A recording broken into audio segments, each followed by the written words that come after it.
오늘 OBC 요한복음 두 번째 강의에 오신 여러분 모두를 주님의 이름으로 환영하고 축복합니다. 두 번째 강의의 제목은 영광이 드러나다라고 되어 있습니다. 우리들이 함께 읽어 나갈 요한복음의 부분은 1장 19절서부터 4장 42절까지의 말씀입니다. 앞서서 1강에서 우리가 나눴던 가장 중요한 내용은 예수님께서 그리스도이시다는 것. 그 뜻은 예수님께서 갈릴리 출신의 100% 사람이시기도 하지만 동시에 예수님께서는 삼위일체 하나님의 두 번째 위격이신 바로 그 아들이시라는 것, 성자라는 것을 사도 요한은 저에게 말씀하고 계십니다. 그래서 그런 삼위일체의 두 번째 위격이신 예수 그리스도를 통해서 모든 세상이 창조되었다라고 말씀하시고요. 태초서부터 계신 분으로서요. 또한 그분을 하나님의 말씀으로 저에게 설명하고 있습니다. 우리 교재에서는 하나님이 왜 예수 그리스도를 말씀으로 표현하느냐? 바로 그 말씀을 통하지 않고서는 하나님이 누구신지를 바라볼 수도 없고 또 하나님께서 우리에게 요구하는 바가 무엇인지 우리가 깨달을 수 없기에 바로 두 번째 위격이 되시는 제2격이 되시는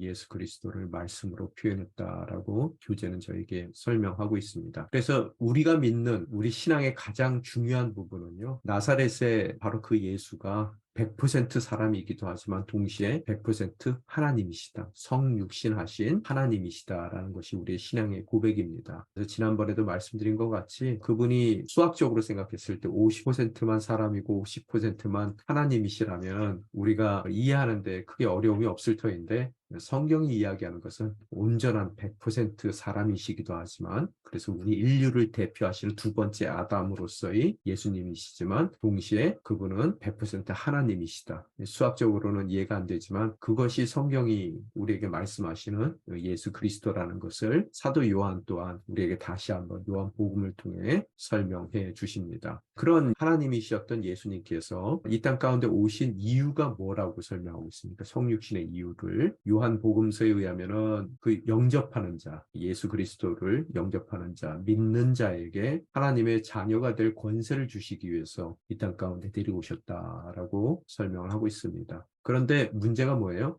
그런 하나님의 자녀가 되는 권세를 주기 원하는 그 대상들이 바로 그 백성들이 또 그 백성들의 주인이 되시는 오신 예수님을 거부해 버리더라는 거예요. 그게 성경에서 이야기하는 가장 큰 딜레마죠. 그죠? 주인 되시고 왕 되시고 또 자격 없는 우리 모두를 위해서 오셨음에도 불구하고 자녀된 그 권세를 주시기 위해서 오셨음에도 불구하고 대부분의 많은 사람들은 예수님을 거부하더라는 거예요. 그럼에도 불구하고 그런 예수님의 영광, 드러난 영광을 보았던 이들이 있다라는 것을 오늘 주어진 본문 가운데 1장 19절서부터 4장 42절을 통해서 우리에게 설명해주고 있더라는 거예요. 다 거부한 게 아니라는 거예요. 깨어서 예수님의 그리스도됨을 바라봤던 이들, 또 그분께서 왜 이 땅 가운데 내려오셨는지를 차츰 알아가던 사람들이 있더라는 거예요. 첫 번째 인물이 그런 영광을 보았던 인물이 세례 요한이고요. 또 두 번째 인물들이 예수님의 제자들이었고요. 세 번째가 니고데모였고 또 마지막으로 오늘 주어진 본문 가운데서는 사마리아 여인과 또 그 사마리아 마을 사람들이었다는 것을 밝히고 있습니다. 오늘 세례 요한서부터 저희들이 살펴볼 텐데요. 세례 요한은 존 더 바프티스트 그렇게 얘기를 하죠. 영어에서는요. 오늘 우리가 읽고 있는 요한복음의 저자와는 다르죠. 요한복음의 저자는 사도 요한이고요. 이 사람은 세례 요한입니다. 근데 세례 요한의 활동 시기가요. 지금 예수님이 공생애로 짠하고 나타나셨던 바로 그 시기를 우리는 침묵의 시기라고 얘기합니다. 한 400년 동안 하나님께서 백성들에게 아무 말씀도 하시지 않으세요. 말라기 이후에 구약 성경을 통해서 쭉 선지자들이 이스라엘 백성들에게 말씀을 하셨는데 그 말씀이 멈춰버려요. 그래서 하나님께서 침묵해 버립니다. 그러면서 이제 신약 시대로 들어오기까지 말라기에서 신약 시대로 넘어오기까지 그 400년의 시간을 우리가 침묵의 시기라고 얘기합니다. 하나님께서 아무 말씀도 안 하시고요. 그런 어떠한 예언자나 선지자를 보내주시지 않으세요. 그래서 그런 갭이 있는데 그 사이에 이스라엘 백성들은 엄청난 고난을 겪게 되죠. 그죠? 고난을 겪게 되는데 바로 그 침묵을 깨고 나타난 사람이 누구예요? 바로 세례 요한이에요. 그 침묵을 깬. 그래서 어떤 의미 가운데서는 그가 신약 성경에 나오는 사람이지만 구약의 선지자, 예언자와 뭐 동일한 그 선상에서 보시면 되겠어요. 그래서 뭐 마지막 선지자다라고 얘기를 하실 수도 있을 것 같아요. 그래서 그가 하여튼 그 침묵을 깨고 이제 하나님의 음성을 막 선포한단 말이에요. 그래서 그가 그러면 어떤 인물인가? 소위 얘기하는 에세네파 사람입니다. 에세네파 사람은 성경 공부 많이 하신 분들은 아마 들어보신 적이 있을 거예요. 뭐 사두개인들, 사두개파, 바리새파 뭐 이런 식으로 종교의 한 섹터로 에세네파라고 있습니다. 당시에. 그래서 사두개파들은 모든 권력을 쥐고 있었던 사람들이고요. 대부분 제사장들이 거기에 포함이 돼 있었죠. 그래서 모든 화려함을 누리고 있었던, 풍요로움을 누리고 있었던 사람들이에요. 그런데 그 사람들을 만약에 정치적인 관점에서 봤을 때 여당에 해당된다면 야당에 해당됐던 사람들이 누구예요? 바리새파 사람들이죠. 그래서 우리가 생각하는 것과는 달리 당시에 바리새인들은 모든 백성들에게 크게 존경받고 있었던 사람들입니다. 말씀에 자칭 깨어 있었던 사람들이고요. 그래서 사두개파들은 정치적인 야심을 드러내고 자신들의 그 권리를 누려나가고자 했던 사람들이라면 바리새파 사람들은 그래도 뭐가 옳은 것인지를 늘 얘기하고 있었던 견제적인 그런 야당과 같은 입지를 갖고 있었던 사람들이에요.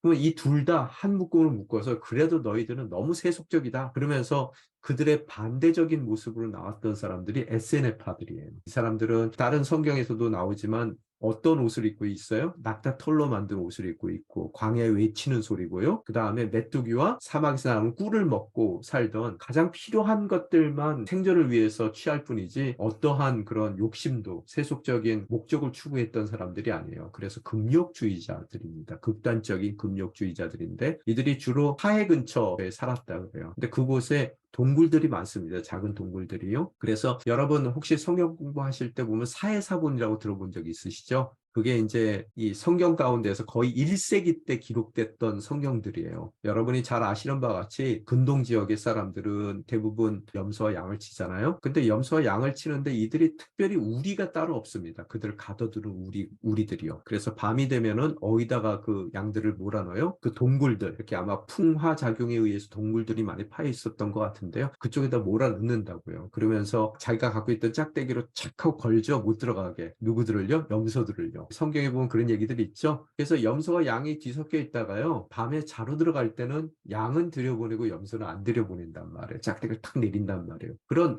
동굴이 있는데요. 그래서 밤새 그들이 거기서 추위를 피하고 있다가 아침녘 되면 또 목동들이 양을 데리고 나와야 되잖아요. 근데 그 굴들이 그렇게 깊지가 않았던 것 같아요. 그래서 그 양들을 이렇게 밖으로 내보내기 위해서 목동들이 돌멩이를 던집니다. 동굴 안으로. 그 돌이 탁 들어와서 탁 소리 나면은 양들이 겁이 많으니까 얼른 이 굴 밖으로 나오게 되더라는 거예요. 근데 그렇게 늘 돌멩이를 던지는데 하루는 던지다가 보니까 뭐가 소리가 이상한 거예요. 뭐 깨지는 소리가 나는 것 같아요. 그래서 목동이 들어가 보니까 거기에 이렇게 이 도자기 같이 만든 흙으로 만든 그런 병들이 있는 거예요. 그래서 그게 깨져 있는데 이렇게 안에 보니까 양피지, 뭐 파피루스 이런데 특히 양피지겠죠. 거기에 뭐가 써 있는 거예요. 보니까 그게 거의 1세기 때 쓰여진 성경들이에요. 구약 성경들이죠, 대부분. 그런데 그 구약 성경을 필사한 사람들이 누구예요? 바로 에세네파 사람들이에요. 외진 곳에서, 광야에서 극단적인 금욕 생활을 하며 하나님의 말씀을 받아 적었는데 우리가 믿는 성경들이 뭐 죄송해요. 이게 딴 얘기가 좀 나와서 그러는데요. 뭐 얘기 나온 김에 좀 할게요. 우리가 갖고 있는 모든 성경이 보면은 구약 성경은 히브리 말로 써 있고요. 신약 성경은 헬란 말로, 그리스 말로 써 있단 말이에요. 그런데 여러분 구약 성경은 메조리티라는 사람들이 있어요. 메조리트라는 사람들이 있는데 이 사람들이 성경을 필사하는 사람들입니다. 이 사람들은 직업이요. 근데 얼마나 극단적이냐 하면요. 필사할 때요. 이들이 하나님이라는 이름이 딱 나오잖아요. 우리가 참고로 하나님의 이름 몰라요. 뭐 여호와라고 성경에 써 있는데 여호와인지 뭔지 우리는 몰라요. 하나님의 이름을. 왜 그러냐면 필사할 때요. 하나님이라는 단어가 나오면은요. 가서 목욕해요. 목욕 제개를 해요. 그리고 옷을 새 것으로 갈아입고요. 또 한 번도 다른 글을 써보지 않은 펜으로요. 하나님의 이름 여호와 딱 쓰고요. 필사할 때요. 그러고 나서 그 붓은 불태워버려요. 다른 글씨를 안 써요. 그 정도로 뭐 영어로 표현하면 obsessed 돼 있는 사람들이에요. 너무나. 한 페이지를 베끼잖아요. 그러면은 한 페이지를 베낀 다음에 자기가 베낀 원본하고 이 첫 번째 글자와 마지막 글자에서 그 철자들을 세나가요. 그래서 가운데 철자가 똑같아야 돼요. 지금 무슨 소리인지 이해가 되셨죠? 그 정도로 그들이 필사에 굉장히 집중해서 쓴단 말이에요. 정말 성스러운 직업으로요. 그리고 책을 한 권을 다 쓰잖아요. 창세기 이렇게 쓰잖아요. 그럼 창세기도 맨 앞에 있는 그 철자와 맨 뒤에 있는 철자서부터 세 나가요. 그래서 제일 가운데 있는 철자가 자기 필사본하고 동일해야 돼요. 그렇기 때문에 그 사람들은 거의 실수가 없다라고 보시면 돼요. 제가 왜 이 말씀을 드리냐면요. 성경에는 원래 원본이요. 있었을 터인데 그 원본이 우리에게 남아있지 않습니다. 그럼 우리가 갖고 있는 성경이 원본하고 동일한 내용을 담고 있다는 것을 어떻게 알겠냐는 거예요. 누가 혹시 엉뚱한 짓 해놓을 수도 있는 거 아니에요. 그죠? 그래서 제가 말씀드린 거예요. 구약 사람들의 그 필사를 했던 사람들의 그 마음 상태를 보게 되면 절대로 구약에는 1.1획도 오류가 날 수가 없어요. 목욕까지 하고 붓을 그렇게 쓰고 뭐 가서 제사 드리고 오는 사람들이에요. 하나님 이름 하나 쓰려고도요. 근데 신약은 그런 게 좀 없거든요. 그럼 원본이 없어요, 우리한테. 뭐 예를 들어서 우리가 읽는 요한복음에 원본이 없어요. 그러면 우리가 읽는 요한복음, 요한이 썼었던 그 복음서와 동일하다는 걸 어떻게 하냐는 거예요. 그동안 우리가 참 거기에 대해서 좀 어려움이 있었어요. 근데 다행히도 구약 성경은 옛날 서신들이 그렇게 많이 남아있지는 않아요. 근데 신약은 굉장히 많아요. 옛날 아주 오래된 사본들이요. 그럼 그것을 비교해 봤을 때 얼추 비슷하게 다 맞는 내용들이 우리 성경에 다 있어요. 그래서 거기서 완전히 틀려나가는 것은 이제 성경을 번역할 때 그것을 제외하고 그래서 아마 그 수많은 수백 가지의 이전에 아주 고대에 쓰여졌던 성경의 내용들을 비교해 봤을 때 뭐가 원본에 있을지를 우리들이 알고 있을 것이다 하고 믿고 이제 성경을 우리들이 읽게 된단 말이에요. 그러던 도중에 사해사본이 이건 1세기 때 쓰여진 거예요. 그러면 이 얘기는 무슨 소리예요? 거의 예수님 돌아가신 이후에 쓰여진 글들입니다. 그러면은 거의 원본과 같겠죠? 그래서 그 사본이 발견돼서 지금 우리가 읽는 성경과 비교해 보니까 별로 큰 차이가 없더라는 거예요. 거의 다 들어맞더라는 거예요. 그래서 우리의 성경은 원본과 틀림없이 같을 것이다. 자, 됐습니까? 행여 여러분 중에서 그런 소리 어디서 들어가지고요.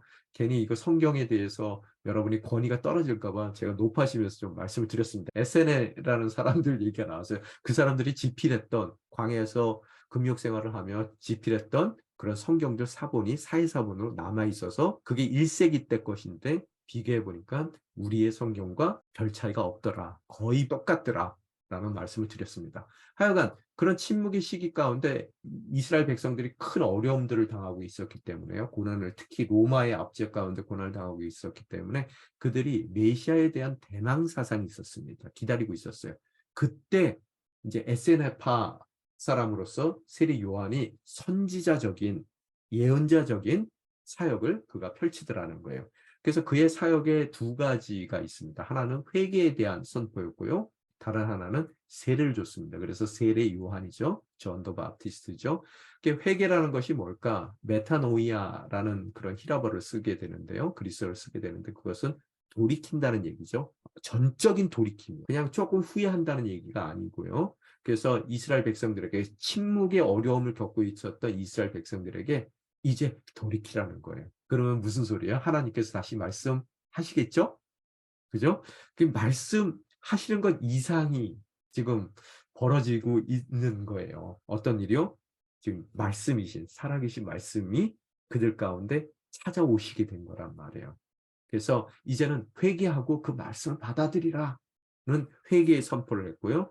또 세례를 합니다. 이 밥티스마라는 말을 쓰는데요. 그래서 밥티즘이라는 단어, 밥티스트라는 단어가 여기서 나오는데요. 이건 디핑한다는 뜻이에요. 물속에다가 푹 집어넣는다는 얘기예요.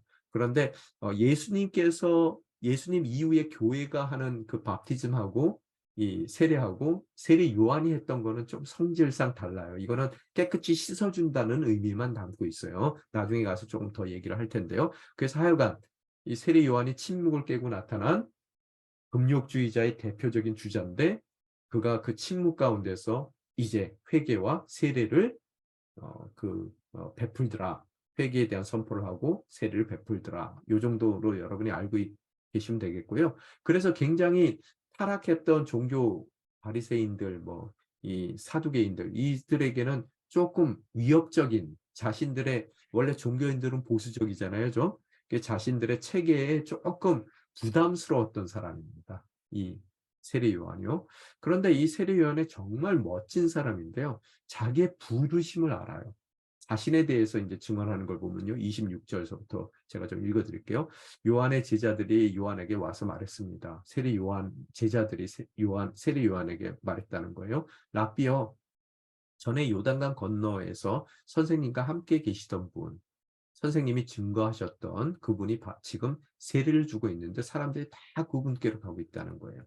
자, 지금 보면은 예수님과 지금 세례 갖고 지금 세력 싸움이 붙은 거죠. 이 제자들은요. 그죠? 근데 예수님이 세례 주신 건 아니에요. 나중에 보면은 예수님의 제자들이 세례를 준 거죠. 성경에서 그 설명하고 있어요. 이 말에 요한이 대답했어요. 하늘에서 주시지 않으면 사람은 아무것도 받을 수 없다라고 그가 다른 관점에서 얘기해요. 그러면서 28절서부터 얘기하는 것이 내가 전에 나는 그리스도가 아니고, 그죠? 지금 모든 사람들의 존경을 받고 있어요. 모든 사람들이 그에게로 벌떼처럼 몰려오고 있단 말이에요. 그죠? 그래서 회개하고 또 그들에게 세례를 베풀고 있는데 그가 하는 얘기가 뭐냐면 전에도 얘기했듯이 나는 그리스도가 아니라는 거예요. 또 그분보다 앞서 보냄을 받은 사람일 뿐이라는 거예요. 그 길을 예비하는 자로서요. 라고 한 말을 증거할 사람은 바로 너희다. 너희들이 그 얘기, 내가 증거한 얘기, 내가 누군지를 너희들이 가서, 제자들 너희들이 가서 얘기해야 될 텐데, 지금 왜 예수님이 하시는 일에 대해서 이러고 저러고 나한테 와서 얘기하느냐라고 얘기를 하고 있어요. 그러면서 29절에 보면, 신부를 얻는 자는 신랑이다. 그죠? 자기는 신랑이 아니라는 거예요. 그러나 신랑의 친구는 신랑을 기다렸다가 신랑의 음성을 들으면 그 음성으로 인해 매우 기뻐한다. 자신들도 기뻐해야 된다는 일이에요. 이 일은요. 나는 그런 기쁨으로 충만하다. 자기 위치를 너무 잘 알아요. 그러면서 30절에 보면 너무 멋진 말을 합니다. 그분은 흥해야 하고 나는 쇠해야 한다. 그죠? 오늘 여러분과 제가 신앙생활 할 때 누가 흥해야 된다고 생각해요? 우리의 삶의 목적이 뭡니까? 우리의 정체성은 어디에 있어요? 그죠? 우리가 이 사도 요한, 이 세례 요한의 이 고백을 진지하게 생각해 봐야 되더라는 거예요. 그러면서 세례 요한이 첫 번째 증언자입니다. 지금 모든 사람들이 다 예수님이 그렇게 오셨음에도 불구하고 예수님을 알아보지도 못하고 거부했다 그랬어요. 근데 그 몇몇 소수의 사람들은 예수님의 예수님됨을, 그리스도됨을 알아보고 있다 그랬죠. 그 영광을요. 첫 번째 증언자가 돼요. 그 영광을 바라봤던 사람이 돼요. 그래서 33절, 34절에 보면 나도 이분이 그분인지 알지 못했어요. 처음에는요. 그러나 물로 세례를 주라고 나를 보내신 분이 하나님 아버지를 뜻하는 것이죠. 물로 세례를 주는 거예요. 자기의 일은요. 어떤 사람에게 성령이 내려와 머무는 것을 내가 보게 되면 그가 바로 성령으로 세례 줄 뿐임을 알라고 일러주셨습니다. 물 세례를 주고 있는 그에게 그 세례를 주라고 명령했던 분이 앞으로 성령 세례를 줄 분이 누군지를 알려주셨다는 거예요. 그죠? 그런데 나는 그것을 보았대요. 이 성령이 그에게 임하는 것을, 내려와 머무는 것을 보면 바로 그 사람이 성령으로 세례질 뿐인데 그 사람을 보았다는 거예요. 그래서 이분이 뭐라고요? 지금 뭐라고 증언하고 있습니까? 첫 번째 증언이에요. 모든 사람들 가운데서 지금 첫 증언을 하는 겁니다.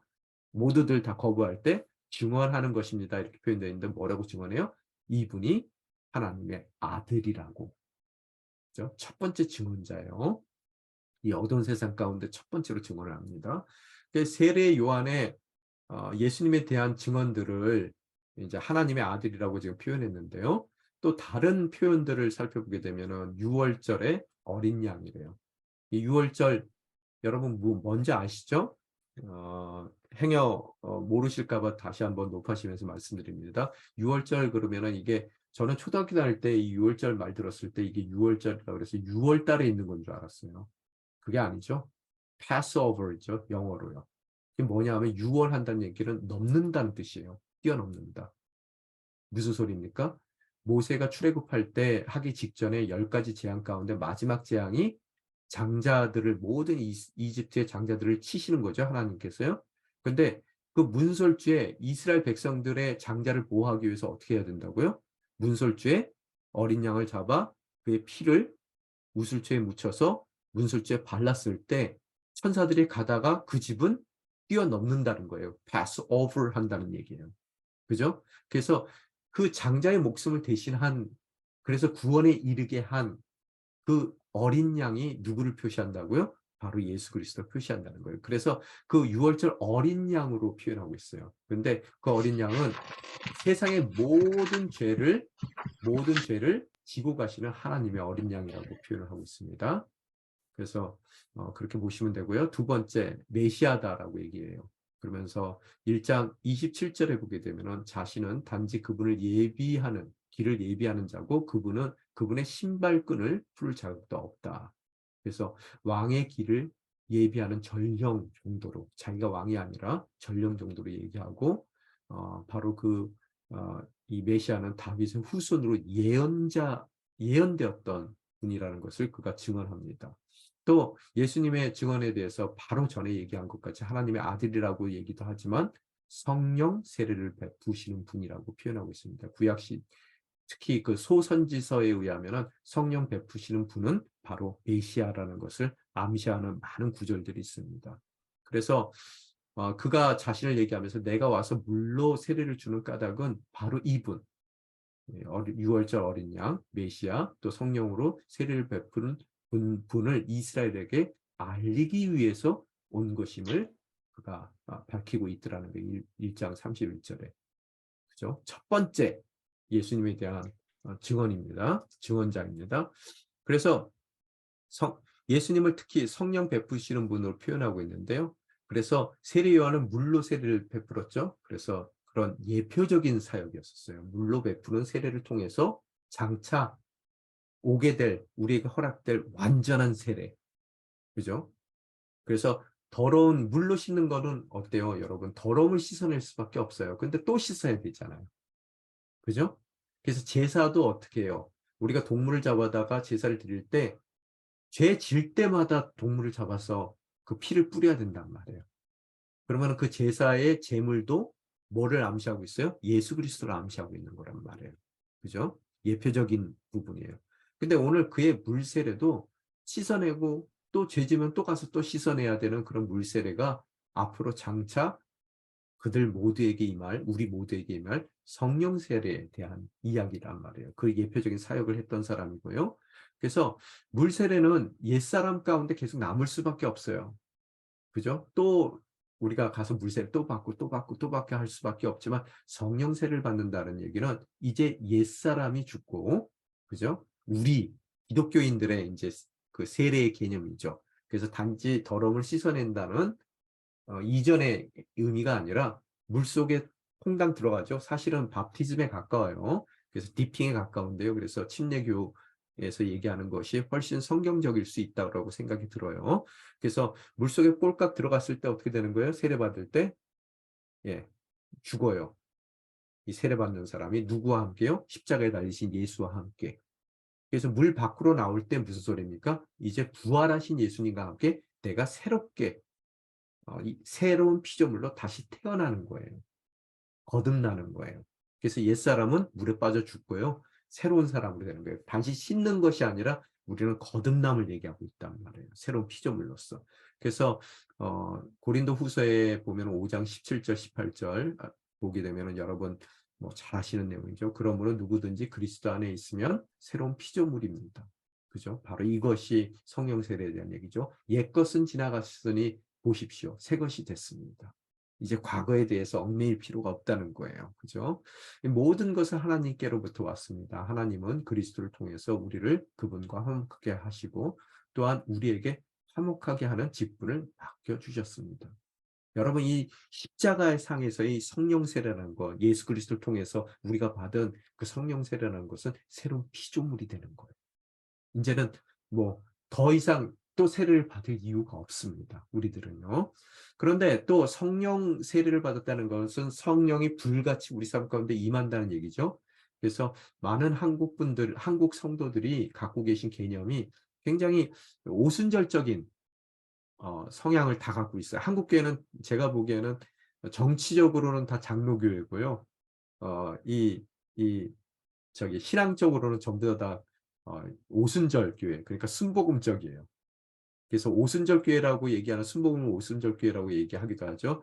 그 이유가 오순절날 마가의 다락방에서 기도하고 있을 때 뭐가 내려와요? 성령이 내려오죠. 그래서 그 성령을 능력으로만 생각해요. 그거는 성령을 너무 좁게 보는 겁니다. 물론 성령 내렸을 때 능력이 생겨요. 막 외국어도 하고요. 그래서 저 술 취한 자들이 뭐냐, 새술을 먹었느냐, 뭐 사도행전에 그런 얘기들 나오잖아요. 그리고 그들이 가르치는 능력이 달라져 버려요. 제자들이요. 그런 것도 있지만 좀 더 큰 범위 가운데서 제가 잠시 말씀드리면요. 성령 받았다는 것은 어떤 의미냐면요. 하나님과의 온전한 관계 가운데 들어간다는 얘기예요. 그 얘기를 지금 잠깐만 설명할게요. 성 어거스틴이라는 신학자, 우리가 믿고 있는 모든 믿음의 체계의 아버지뻘 되는 사람인데요. 성 어거스틴이 이야기하는 삼위일체론은 뭐냐면요. 아버지는 여기 써놨어요. 아버지, father. 아버지는 사랑하는 자예요. lover. 아들, son. 그죠? the son. 아들은, 성자는 beloved. 사랑받는 자예요. 내 사랑하는 아들, 그죠? 사랑하는 독생자 했을 때 beloved예요. 그래서 아들이고요. 이 아버지와 아들의 서로 간의 사랑을 성령이라고 얘기합니다. Holy Spirit, 성령. 그래서 성령은 그들 간의 사랑이에요. 삼위일체 하나님의 그 사랑이에요. 아버지가 아들을 사랑하고 아들께서 아버지를 사랑하는 바로 그 사랑이 성령이에요. 오늘 성령 세례 받았다는 얘기는요. 예수 그리스도를 믿었을 때 우리가 성령 세례 받죠. 새로운 피조물로 거듭난다는 얘기는 무슨 소리냐면요. 이제 아버지께서 나를 바라볼 때, 여러분과 저를 바라볼 때 그냥 하나의 피조물로 바라보는 것이 아니라 아들 사랑하듯이 나를 바라본단 말이에요. 아들 사랑하는 그 사랑으로요. 그래서 우리가 뭐가 돼요? 피조물이 아니라 자녀가 되는 거예요. 성령 받았다는 얘기는. 자, 이해가 됐습니까? 그래서 아버지가 이제 여러분과 저를 바라봤을 때 아들 사랑하는 사랑으로 사랑해 주세요. 그 성자를 사랑하는 사랑으로. 그리고 예수님도 아버지를 사랑했을 때 그 아들로서의 사랑이 있잖아요. 성령 받았다는 얘기는 이제 우리가 하나님을 바라볼 때도요. 그냥 창조주, 조물주 뭐 이렇게 바라보는 게 왕 중에 왕 이렇게만 바라보는 것이 아니라 흡사 그 아들 성자가 그 아버지 성부를 바라보듯 그런 사랑의 관계 가운데서 바라본다는 얘기예요. 자, 제 얘기가 이해가 됐습니까? 그래서 그분이 우리는 뭐예요? 아바, 아버지, 아빠예요. 자, 이것이 성령 세례예요. 여러분, 물 세례는요, 단순히 우리의 더러움을 씻어주는 것으로 그치고 반복돼야 되는 거지만, 성령 세례는 그래서 우리에게 새로운 피조물이 되게끔 해주는 것도 있지만, 동시에 가장 중요한 원리는 뭐냐면요, 우리가 하나님 아버지의 자녀가 되는 거예요. 그분이 누가 된다고요? 우리의 아버지가 되는 거예요. 아빠, 아버지가 되는 거예요. 그게 성령 세례입니다. 오늘 성령 세례를 주시는 분으로 예수 그리스도께서 오셨어요. 그래서 그분을 통해서 우리는 하나님 아버지의 자녀가 되고 그분은 우리의 아버지가 되더라는 거예요. 그러면 우리는 서로 어떻게 돼요? 형제가 되는 거고 우리는 태어난 것도 다르고 가정 환경도 다르고 다 다르지만 성도 다르지만 우리는 자매가 되고 형제가 되는 거예요. 그게 성령 세례의 진정한 의미입니다. 그 가운데 이제 성령께서 우리에게 불러주신 그 모든 일들을 이뤄나가기 위한 능력도 주시는 거예요. 능력만 주시는 게 아니라. 자, 됐습니까? 오늘 그런 기대감으로 성경을 읽으셔야 돼요. 그래서 요한복음에서 그런 성령 세례를 베푸는 자로서 예수님께서 at last 드디어 오신 거예요. 그죠? 단순하게 씻어내는 것이 아니라 자녀됨의 모든 그런 하나님의 은혜와 축복과 그 모든 권세를 우리 삶 가운데 주시기 위해서 예수 그리스도께서 하늘의 모든 영광을 비워두고 이 땅 가운데 성육신하셨단 말이에요. 자, 감격이 오십니까? 이게 감격이 와야 돼요. 자, 이제 첫 번째 증언자는 세례 요한이었고요. 이제 두 번째 증언자들에 대해서 잠시 말씀 나누겠습니다. 그 두 번째 예수님에 대한 증언자들, 예수님을 거부하지 않고 또 주님 오신 것에 주님의 영광을 바라봤던 사람들은 예수님의 제자들입니다. 첫 번째 예수님의 제자로 조인했던 사람들은 세례 요한의 제자들이었었죠. 원래는요. 처음에는 세례 요한의 제자였었는데 어, 이 1장 36절서부터 7절에 보게 되면은 세례 요한이 그 두 제자에게 말하기를 뭐라고 합니까? 보라, 하나님의 어린 양이시다. 이 말을 듣고 나서 요한의 두 제자가 예수님을 따랐다라고 성경 기록하고 있습니다. 어, 베드로 같은 경우에도 뭐라고 얘기하고 있습니까? 요한의 말을 듣고 예수를 따라간 두 사람 중 한 사람은 시몬 베드로의 동생 안드레였습니다. 안드레는 가장 먼저 자기 형 시몬을 찾아가 말했습니다. 우리가 메시아를 만났다. 그리고 그는 시몬을 예수께 데려왔습니다. 라고 기록하고 있습니다. 12제자 중에 한 명이 안드레였고 안드레는 베드로의 동생이었고 그 동생인 안드레는 베드로를 찾아가 예수님이 메시아다라고 증언을 합니다. 또 이후에 빌립은 그리고 또 빌립과 나다니엘이 예수님의 제자가 되며 예수님의 영광을 그들이 바라봤는데요. 빌립은 나다니엘을 찾아가 말했습니다. 45절 말씀이죠. 1장 45절이요. 모세가 율법에 기록했고 예언자들도 기록했던 그분을 우리가 만났소. 바로 예수님이 구약 성경에 기록되었던 바로 그 메시아 기름 부으심을 받은 분이라는 것을 그들이 증언하고 있더라는 겁니다. 그러고 나서 이제 요한복음은 첫 번째 표적에 대해서 얘기합니다. 제가 말씀드린 바와 같이 요한복음은 예수님이 그리스도라는 것을 증명하는 그런 책인데요. 그 증명의 방법으로 7가지의 표적을 사용한다라고 말씀드렸죠. 그래서 7가지의 표적은 예수님 그 메시아됨을 증거하는 요한이 선택한 그런 백본이라고 그러나요? 예, 기둥이 되는 거예요. 이 요한복음서에서요. 제가 이 가나의 혼인잔치에 대한 성경 구절 말씀을 읽겠습니다. 3일째 되던 날 갈릴리 가나에서 결혼식이 있었습니다. 예수의 어머니도 그곳에 계셨고 예수와 제자들도 그 결혼식에 초대받았습니다. 그런데 포도주가 다 떨어지자 예수의 어머니는 예수께 와서 포도주가 다 떨어졌구나 라고 말해 주었습니다. 예수께서 대답하셨습니다. 어머니, 그것이 나와 당신에게 무슨 상관이 있다고 그러십니까? 아직 내 때가 이르지 않았습니다. 그러나 예수의 어머니는 하인들에게 말했습니다. 무엇이든 그가 시키는 대로 하라. 가까운 곳에 돌 항아리 6개가 놓여 있었습니다. 그것은 유대 사람들의 정결 예식에 쓰이는 것으로서 각각 물 2, 3 메트레테스가 들어가는 크기의 항아리였습니다. 7절 읽겠습니다. 예수께서 하인들에게 말씀하셨습니다. 저 항아리들에 물을 채우라. 그래서 그들은 항아리마다 물을 넘치도록 가득 채웠습니다. 그러자 예수께서 그들에게 말씀하셨습니다. 이제 물을 떠서 잔치 책임자에게 갖다 주라. 그들은 그렇게 했습니다. 잔치 책임자는 물이 변해된 포도주를 맛보았습니다. 그는 그 포도주가 어디서 났는지 알지 못했지만 물을 떠온 하인들은 알고 있었습니다. 잔치 책임자는 신랑을 불렀습니다. 그러고는 이렇게 말했습니다.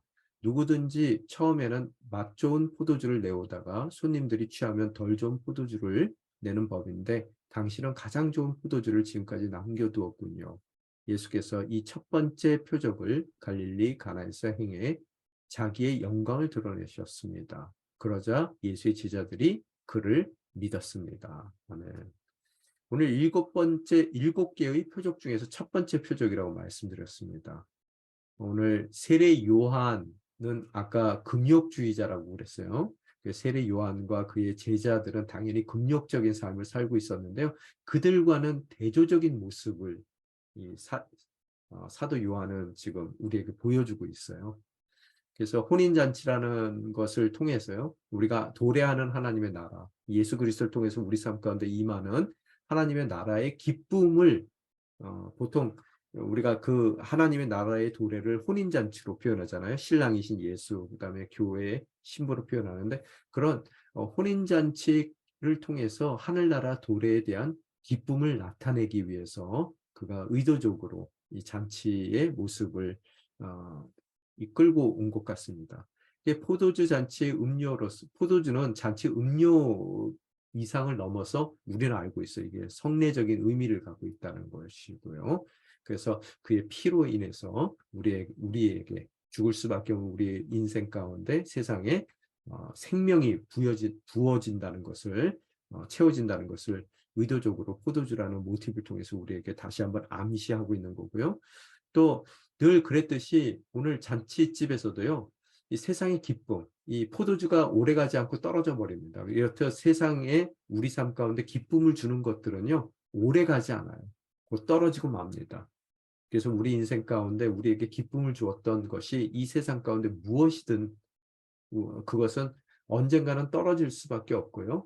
그래서 세상의 모든 것은 끝이 있다는 것을 우리에게 이야기하고 있더라는 거예요. 그러나 그런 세상의 기쁨을 주는 것들, 이 포도주와는 다르게 예수님을 통해 주어질 것은 기쁨의 잔이고, 그 기쁨의 잔은 우리 삶 가운데 충만한 만족을 줄 거라는 거예요. 끝나지 않고요.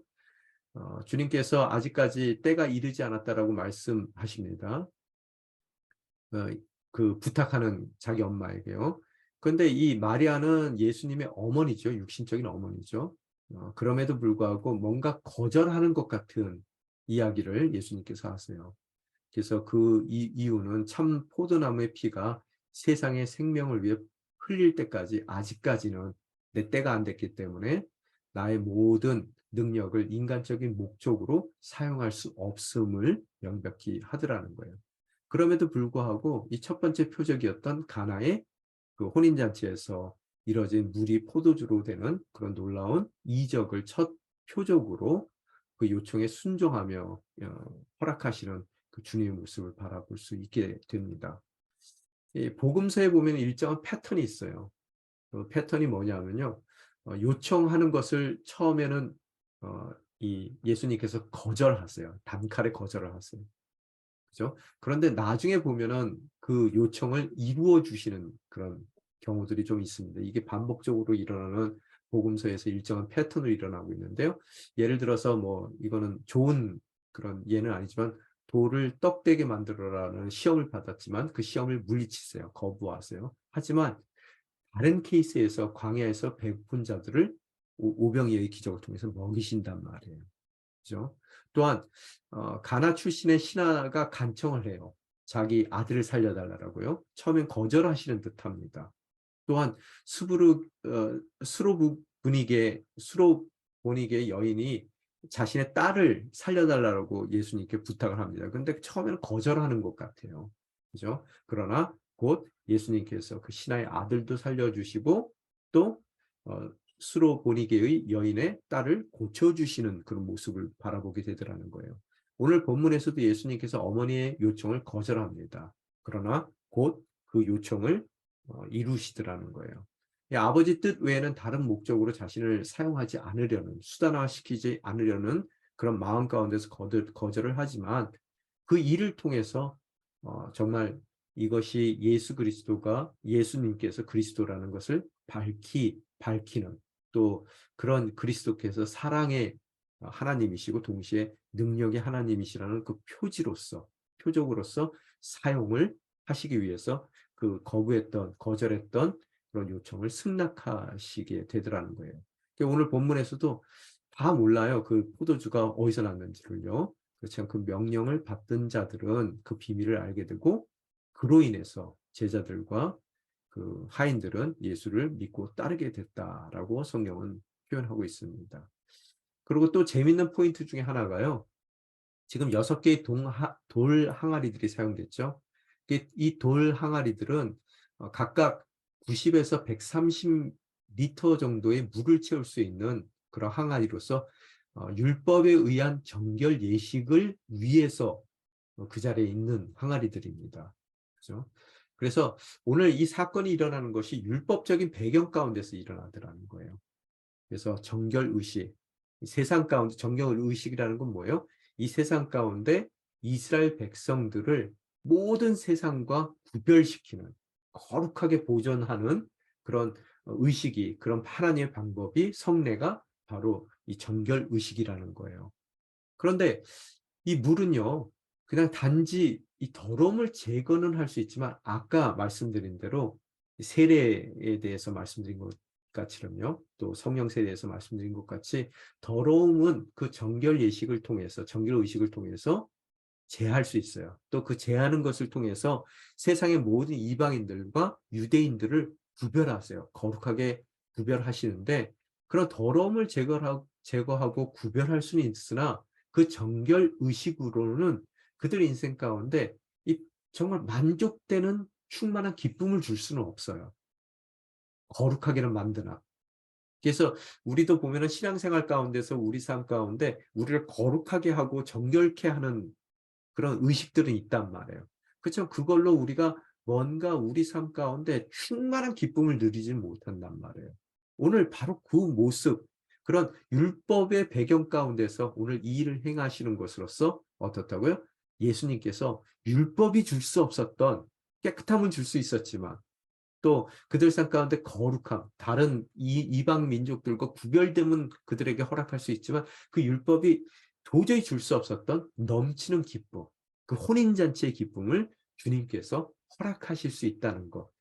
그래서 율법학자도 아니고요, 그 율법학자들이 연구하는 그 율법까지도 뛰어넘는 바로 그런 그리스도라는 것을 우리에게 어, 보여주고 계시는 사건이라는 거예요. 그래서 예수님의 기적을 통해서 잠시 씻어내고 또다시 더러워지는 것을, 더러워질 수밖에 없는 그런 한계를 갖고 있는 정결 의식을 넘어 진정한 기쁨과 충만함, 즉 하나님의 나라의 새 포도주를 주로서 그 삶을 내어주시는 주님이시라는 것, 그리스도라는 것을 예표적으로 보여주는 표적이라는 것을 우리들이 발견할 수 있습니다. 설명 잘 됐죠? 이해되셨죠? 예. 그래서 이 모든 사건을 아까 말씀드린 대로 손님들은 몰라요. 그저 기뻐해요. 맛 좋다는 거예요. 충만히 채워졌다는 것을 그들이 느끼기는 하지만, 다만 왜 어떻게 무슨 일이 일어나는지 몰라요. 다만 물 떠온 순종했던 하인들은 알고요. 그 순종한 자들은 알게 되고 계속해서 그런 예수님을, 충만함을 주실 수 있는 예수님을 따르게 되더라는 겁니다. 여기에 또 한 가지 적용이 있는데요. 아까 보니까 적용 잘 안 하시더라고요. 어떤 분들 보니까 이거 그냥 뛰어넘겠습니다. 그래서 여러분 삶 가운데 한번 물어보세요. 여러분의 삶 가운데서 살면서 포도주가 떨어진 때는 언제였습니까?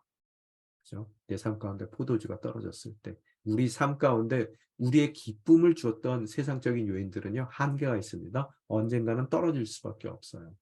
그것을 말씀해 주셨고요. 또 정결 의식이라는 그런 율법적인 배경 가운데서의 그 돌 항아리 가운데 가득 담겨져 있었던 종교적인 열정, 행위, 또 의식, 그것이 우리의 삶을 씻어낼 수는 있으나, 우리를 깨끗하게 할 수는 있으나, 우리는 또다시 씻어야 될 수밖에 없고요. 또 그것이 줄 수 있는 것은 구별됨과 거룩함은 있지만 참다운 충만한 기쁨은 못 주거든요. 예수 그리스도는 그런 율법을 뛰어넘는 그리스도로서 우리 삶 가운데 진정한 기쁨을 채워줄 수 있는 바로 그분이라는 것을 첫 번째 표적을 통해서 우리는 다시 한번 확인하게 됩니다. 자, 두 번째 성전 정화 나가겠습니다. 두 번째 사건으로 이루어진 것은, 이거는 뭐 표적은 아니에요. 그렇지만 사도 요한이 우리에게 성전 정화에 대해서 얘기를 하고 있는데요. 아마 이 성전 정화가 첫 번째 성전 정화였던 것 같고요. 공간복음에 나온 다른 새 복음서에 나오는 성전 정화의 사건은 두 번째 일어났던 성전 정화의 사건이 아니겠는가라고 추측해 볼 수 있습니다. 그런데 어떤 학자들은 아니다, 같은 사건인데 보는 관점이 다를 뿐이다 라고 이야기하는 사람들도 있습니다. 만약에 이게 두 개의 다른 성전 정화가 있었다면 오늘 기록된, 요한복음에 기록된 성전 정화 사건은 첫 번째 사건이라는 거예요. 첫 번째 성전 정화의 사건이에요. 그리고 공간복음에 나타난 그 성전 정화 사건과 오늘 우리 요한복음에 나온 성전 정화 사건에 좀 차이가 있어요. 차이가 있는데요. 그 첫 번째 차이점은 뭐냐면요. 공간복음에 나타난 성전 정화 사건은요, 공생애의 마지막 부분에 발생하게 됩니다. 이 사건이 일어나요. 그래서 이 일로 인해서요, 모든 종교 지도자들이 예수님을 죽여야 되겠다라고 판단해요. 그래서 직접적인 십자가에 예수님을 달리게 하는 직접적인 원인이 되는 것으로서 소개가 됩니다. 그런데 오늘 요한복음에 나온 그런 성전 정화 사건은요, 예수님께서 공생애를 시작하는 바로 그 시점에 일어나더라는 거예요. 그래서 그 시발점, 그러니까 예수님의 공적인 사역의 시발점이라는 거예요. 앞서 얘기하는 공간복음에서 나타난 성전 정화 사건이 그것이 이제 예수님의 모든 공생의 마무리를 뜻하는 거라면 이것은 반대적인 개념을 갖고 있다는 거고요. 또 요한의 이 성전 정화 사건에서는요, 강대 구렬이라는 도둑의 소굴이라는 그런 예레미야의 구절을 인용하지 않습니다. 예수님께서요. 그래서 이런 강대 구렬이라는 것은 당시의 종교 지도자들과 타락한 종교 지도자들과 또 거기에 모여 있었던 장사꾼들의 부정한 도덕성을 언급하는 내용이었다면요. 그래서 자신들의 그 부정한 이익을 추구하기 위해서 예수님을 제거하려고 이 공간복음에서는 성전 정화 사건을 예수님의 십자가 사건의 죽음의 직접적인 원인이라고 말한다면요. 이 요한의 관점은 조금 달라요. 예수님이 이런 성전을 정화할 수 있는 권세를 가진 분이라는 것을 밝히려고 그러는 것 같아요. 그리고 공간복음에는 어떠한 의미인지는 잘 모르겠지만 장사꾼을 내쫓는 그런 장면이 나오지만 요한복음에서는 단지 동물들만 내쫓아요. 이런 차이가 있고요. 또 요한복음에서는 이런 일들, 성전 정화를 행하셨을 때 예수님께 즉시 사람들이 표적을 보이라라고 얘기를 해요. 어떤 권리로 당신이 이렇게 하는지 그런 메시아적인 표적을 보이라라고 그들이 요구를 했을 때 공간복음은 무슨 권세로 이를 일을 하는지 욕을 받더라는 거예요. 그 얘기가 뭐냐면요. 첫 번째 것은 당신이 메시아라는 질문을 받는 거고요. 요한복음에서는요. 두 번째 거는 이렇게 할 수 있는 권한이 제사장에게 받았느냐? 대제사장에게 받은 적이 있느냐라고 묻는 거예요. 그런 권리에 대한 것을 묻고 있더라는 겁니다. 또 이 성전을 헐고 세우는 것에 대한 말씀을 직접적으로 이 사건에 끌어들여요. 그래서 표적을 구하느냐 그리고 이 묻는 자들에게 책망을 하면서 내가 표적을 보이긴 보일 텐데 앞으로 내가 죽은 이후에 3일 만에 부활할 것이라는 그 성전이 헐라 그러면 내가 3일 만에 세울 것이다. 그 성전을 자기 몸으로 비유하시는 예수님의 모습을 우리들이 요한복음에서 볼 수 있다면은 공간복음에서는 조금 다른 의미 가운데서 그 헐고 짓는 그런 불가능한 그 3일 만에 깨어나는 다시 세우신다는 말씀을 다른 맥락상 가운데서 말씀하시더라는 거예요. 그래서 오늘 이 사건을 통해서 예수님의 제자들이 이 사건을 부활 이후에 어떻게 또한 이해하게 될 것인지 사도 요한은 자기가 이미 다 봤으니까요. 자기도 그 경험자고요. 그래서 거기에 대한 주석을 오늘 요한복음 가운데서는 달더라는 거예요. 이런 차이가 있습니다. 그래서 예수가 그리스도라는 거, 예수가 메시아라는 거, 바로 거기에 그 예수님께서는 어린 양이시고요. 하나님의. 또 예수님은 성령 세례를 주시는 분의 포커스를 맞춰서 성전 정화라는 것을 설명하고 있더라는 거예요. 우리 삶 가운데. 자, 그리고 이제 니고데모라는 인물이 또 나오죠. 니고데모의 인물이 나오는데 이 니고데모의 대화 내용 가운데 우리가 잘 아는 3장 16절 말씀이 나오죠. 그죠? 이처럼 세상을 사랑하셔서 독생자 예수를 우리 가운데 주셨다라는 바로 그 3장 16절 제일 그 잘 알려진 말씀이 니고데모와의 대화 가운데서 나오죠. 근데 니고데모는 어떤 사람입니까? 이 사람도 하나님의 영광, 예수 그리스도의 영광을 볼 수 있었던 사람이에요. 그죠? 남들은 다 거부하고 그 빛을 알아보지 도무지 알아보지 못했을 때 그 빛을 어느 정도 봤던 사람입니다. 그 사람은요. 다른 초대교회의 사람들과는 다르게 바리새파 사람이에요. 종교 지도자였단 말이에요. 그 중에서도 이 유대 공의회가 있죠. 공의회가 있는데 거기에 사두개인들과 바리새인들 중심으로 돼 있는 종교 집단이기도 하지만 이 이스라엘을 이끌었던 정치 집단이기도 합니다. 거기에 속해 있던 사람이에요. 아쉬울 게 없는 사람이라는 거예요. 그리고 자기가 누리고 있는 것이 굉장히 많았던 사람입니다. 근데 그가 한밤중에 예수님을 찾아와요. 누가 볼까 싶어서 이제 찾아오는 겁니다. 그의 영적인 상태도 얘기하는 것이죠. 그런데 예수님께서 그에게 거듭남에 대해서 얘기를 하세요. 여러분 읽어보시면요. 근데 그것을 도무지 이해하지 못하더라는 거예요. 내가 성인이 됐는데 어떻게 엄마 뱃속으로 다시 들어갑니까? 내가 어떻게 거듭날 수 있습니까? 라고 예수님께 반문을 하죠. 그래서 그 사건을 통해서 오늘 우리에게 주시고자 하는 이야기는 뭐냐면요. 예수님이 영광을 보기 위해서는 내가 갖고 있는 그 모든 상태에서 볼 수 있는 것이 아니라는 거예요. 나의 삶 가운데 내가 갖고 있던 모든 관점이 변화돼야 돼요. 패러다임 시프트예요. 그래서요. 모든 관점이 변화될 때 비로소 예수님을 그리스도로 바라보고 또 그런 예수를 그리스도로 바라보는 나의 삶 가운데 그러한 패러다임을 예수가 그리스도라는 패러다임 그 믿음을 가졌을 때 내 삶 가운데 이제 다른 모든 삶의 부분들이 재해석된다는 것을 패러다임 시프트를 말씀하고 있더라는 거예요. 이 성경에서도 바로 전에 우리 성전 정화 사건 가운데서도 사람들이 성전을 허물라 그러면 내가 3일 만에 세우겠다 이랬을 때 뭐라고 얘기해요? 성전 건축하는데 46년이나 걸렸습니다. 무슨 되는 소리를 하세요. 3일 만에 당신이 어떻게 세웁니까? 도무지 알 수가 없는 거예요. 그들의 기존의 관점 가운데서는요. 그래서 여러분 새 포도주는 새 포도주 푸대에 담겨져야 돼요. 옛날 푸대에는 담을 수가 없는 겁니다. 그래서 우리 삶 가운데 주님께서 의대로 예수가 그리스도라는 것을 보여주셨다면 이제 우리의 삶의 모든 패러다임이 변화돼야 돼요. 그랬을 때 정말로 거룩한 아까 얘기한 대로 세상이 줄 수 없는 세상은 잠시 주고 떨어져서 없어질 그런 가나의 포도주와 같은 이 세상의 기쁨, 한정된 기쁨이 아니라 정말로 우리 삶 가운데 우리 영혼을 적셔 주시는 그런 성령의 세례를 받을 수가 있단 말이에요.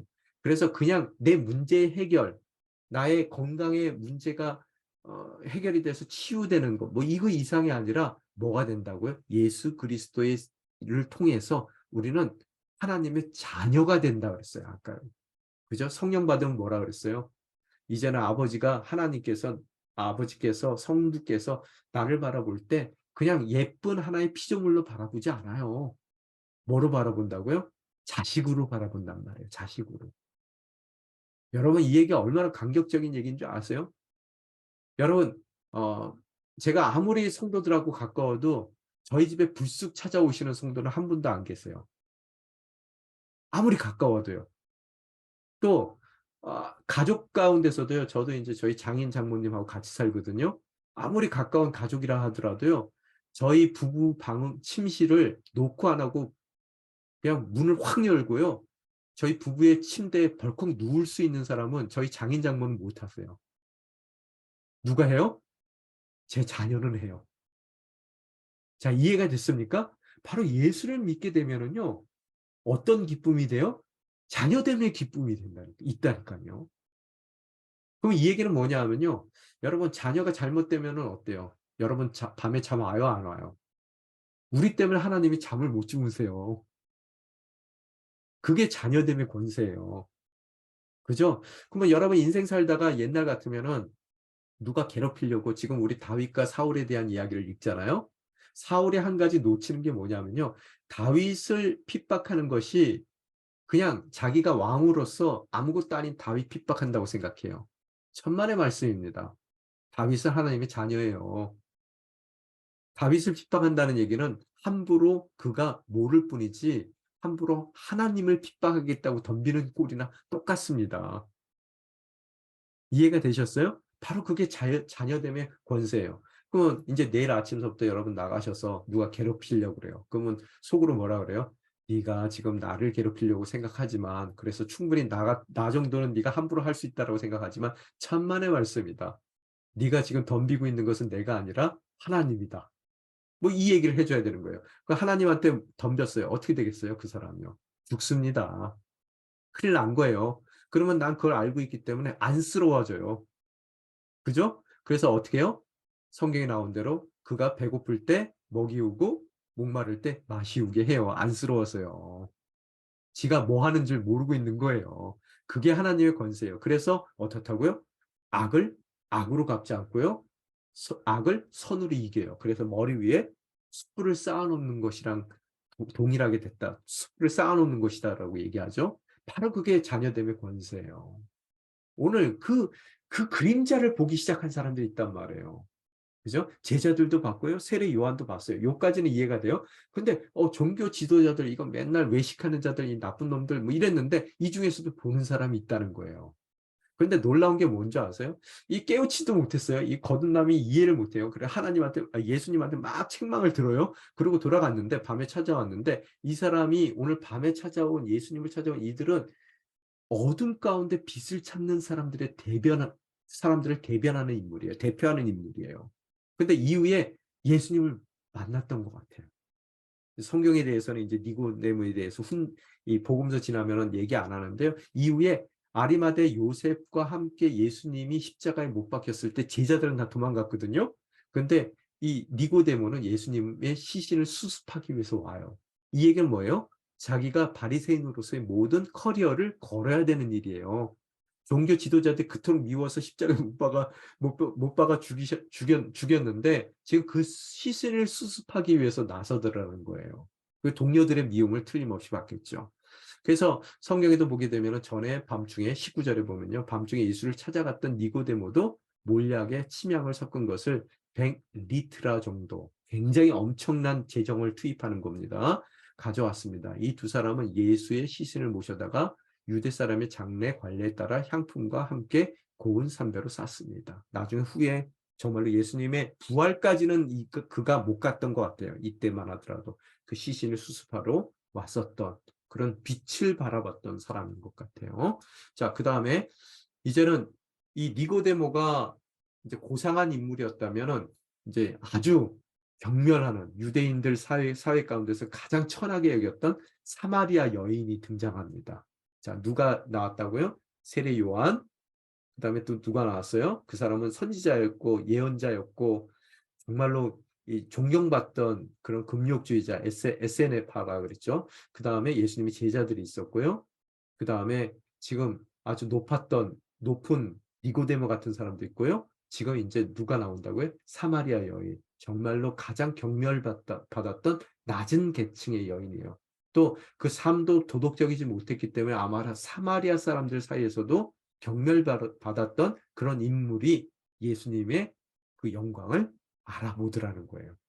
그죠? 오늘 이 저자가 왜 사도 요한이 이렇듯 다양한 인물들을 이렇게 저희에게 쭉 펼쳐놓는지 우리가 봐야 된다는 거예요. 누구든지 원한다면 배웠든 못 배웠든 가졌든 못 가졌든 그 누구도 예수님께 다가갈 수 있다는 것을 이야기하고 있어요. 뭐로요?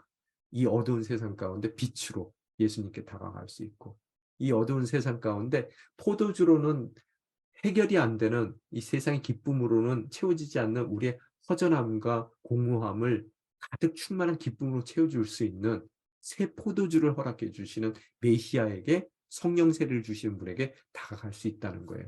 그 사마리아 지역을 지나갔어요. 일부러 지나갑니다. 이제 유대인들은 보통 피해 지나가는데 예수님께서는 일부러 가세요. 그리고 딱 시간 맞춰서 우물가에 앉아 있으세요. 다 알고 계시는 거죠. 그죠?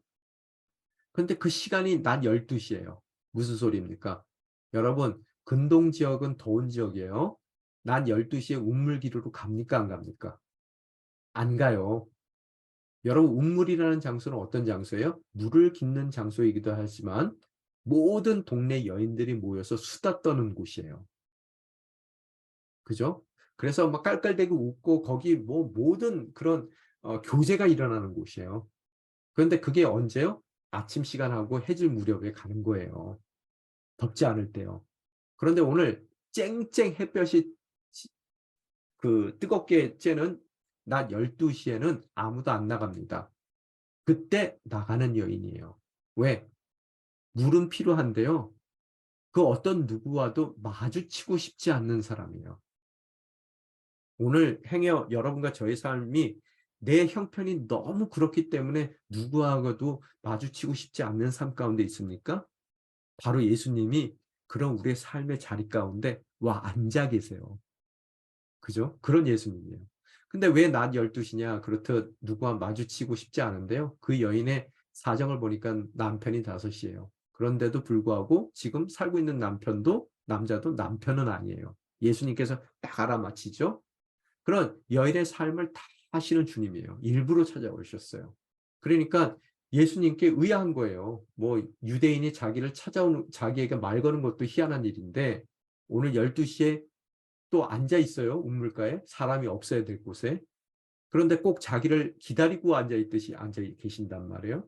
그러면서 물 달래요. 말을 붙입니다. 그러면서 자기의 삶의 처지를 말 안 했는데 다 알고 계세요. 그러니까 혹시 메시아입니까? 하고 물어요. 그럴 때 뭐라고 그래요? 예수님께서 지금 내게 말하고 있는 내가 바로 그 메시아다라고 그 영광을 밝히 그 사마리아 여인에게 보여주시더라는 거예요. 가장 낮은 자리에 있었던 여인들에게.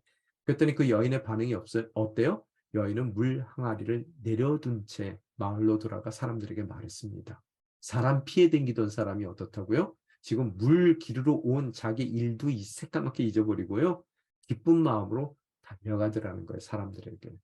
회복이 보이십니까? 오늘 이 여인의 모습 가운데 오늘 그가 평생 남편을 통해서 얻으려고 했던 그런 그 갈증, 그 포도주가 다 떨어졌단 말이에요.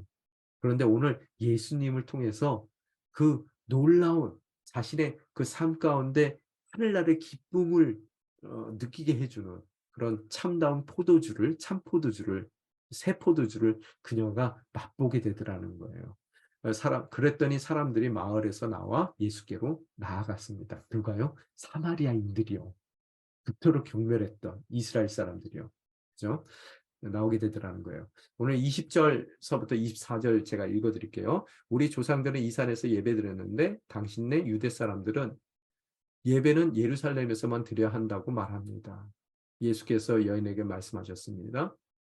여인아 나를 믿으라. 이제 이 산도 아니고 예루살렘도 아닌 곳에서 아버지께 예배드릴 때가 올 것이다. 너희 사마리아 사람들은 알지 못하는 것을 예배하지만 우리 유대 사람들은 알고 있는 것을 예배한다. 이는 구원이 유대 사람들로부터 나오기 때문이다. 이제 참되게 예배하는 사람들이 영과 진리로 아버지께 예배할 때가 오는데 지금이 바로 이때다. 아버지께서는 이렇게 예배드리는 사람들을 찾고 계신다. 하나님은 영이시니 하나님께 예배드리는 사람은 영과 진리로 예배 드려야 한다. 이렇게 말씀하시더라는 거예요. 그래서 모든 사마리아 사람들이 예수님을 메시아로 그리스도로 믿게 되더라는 거예요. 오늘 이 스토리를 통해서요. 첫째 여인이에요. 성별을 초월합니다.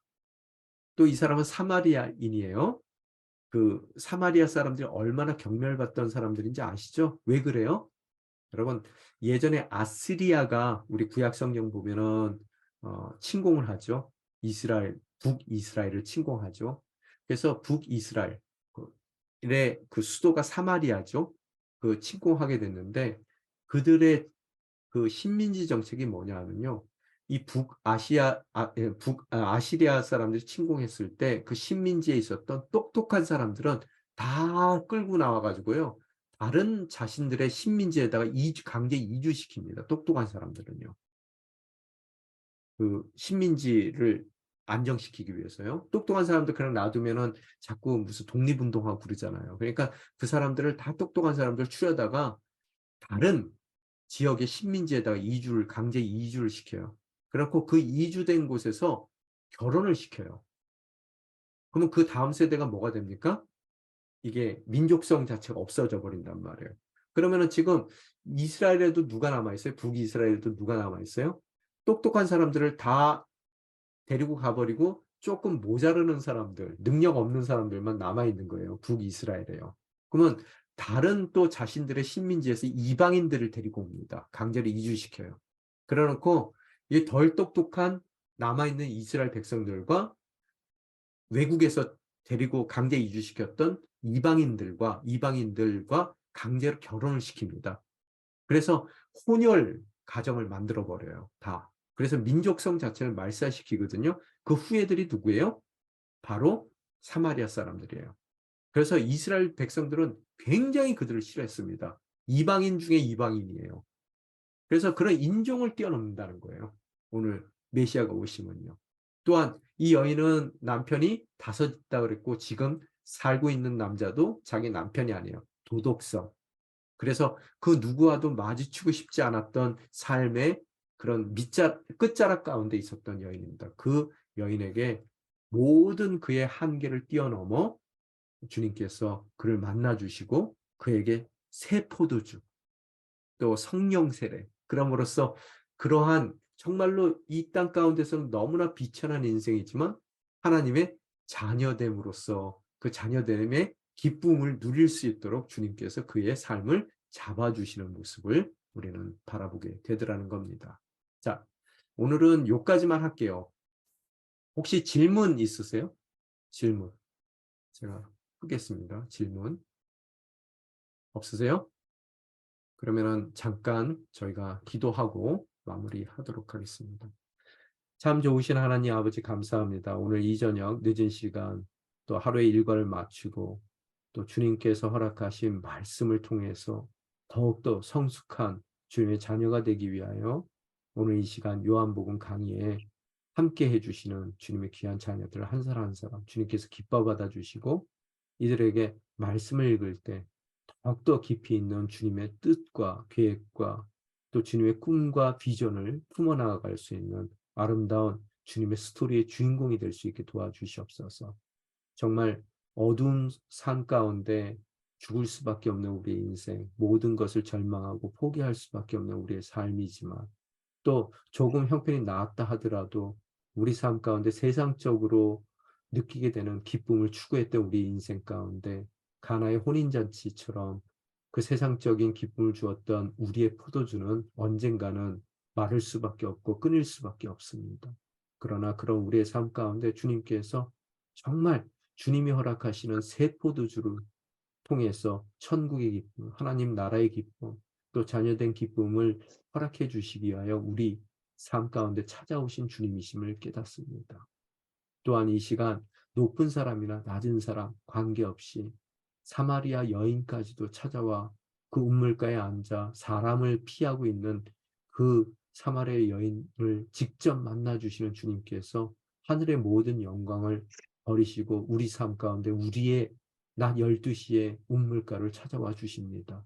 그런 주님께서 우리를 만나 주실 때 진정 우리가 물 세례가 아닌 종교적인 종교 생활을 통해서 얻게 되는 거룩함이 아닌 진정 성령세를 통해서 하나님의 자녀됨의 축복과 기쁨을 누려나갈 수 있으리라 믿습니다.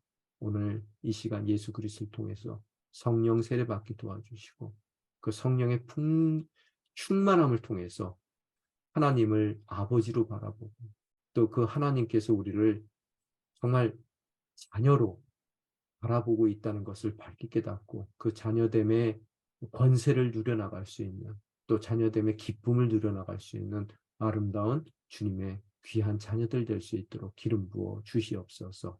이 모든 말씀 우리 주 예수 그리스도의 이름으로 간절히 기도드리옵나이다.